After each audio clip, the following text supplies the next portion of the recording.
Chers amis, je fais une vidéo pour résumer un petit peu l'incendie qu'il y a eu à la cathédrale Notre-Dame à Paris récemment.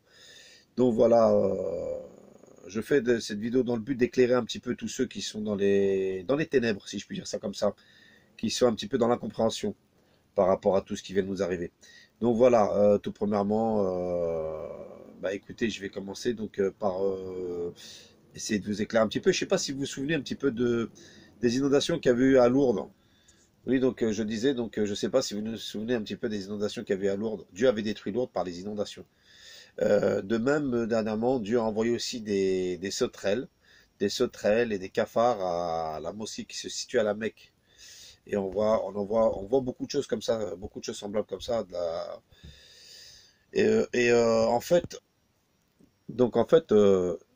si j'ai fait cette vidéo, c'est pour éclairer un petit peu tous ces gens-là qui s'attristent pour pas grand-chose, pour ce monument fait de pierre, etc. Enfin bref, dans la Bible, il y a des histoires qui relatent justement, une histoire qui relate ce genre de fait, où Jésus est là et à un moment donné, ses disciples arrivent vers lui et lui font contempler justement les ornements, le temple, sa beauté, cette beauté architecturale.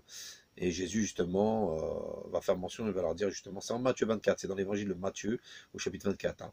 Si vous cherchez, vous allez trouver, où Jésus dit et fait mention de cela dans la Bible, dans les Saintes Écritures, il dit, voilà, je vous dis en vérité, ici, il ne restera pas pierre sur pierre qui ne soit renversée.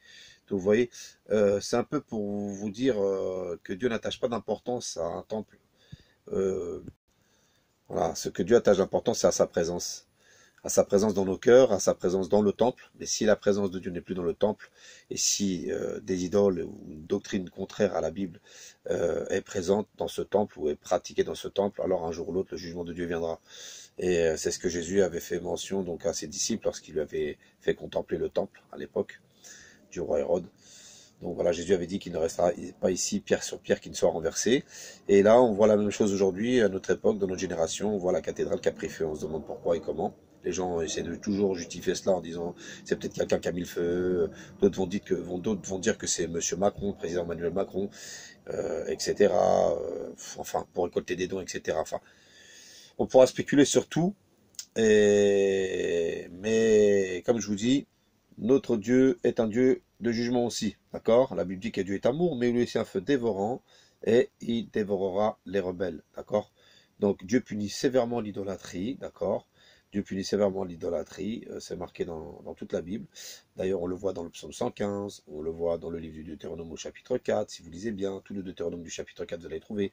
En Exode, dans l'Ancien Testament, en Exode chapitre 20, ce sont les 10 commandements, où Dieu dit justement à son peuple au travers de Moïse, et lorsqu'il a gravé ses lois avec son doigt de feu sur les tables de pierre, où il dit justement, tu n'auras pas d'autre Dieu devant ma face, tu ne te feras pas de représentation quelconque de ce qui est en haut dans les cieux, sur la terre ou plus bas que la terre, donc dans les enfers, donc ni de la Vierge Marie, ni de Jésus-Christ, ni de qui que ce soit, tu ne te prosterneras point devant elle, tu ne leur rendras point de culte, tu ne les prieras point, etc., etc.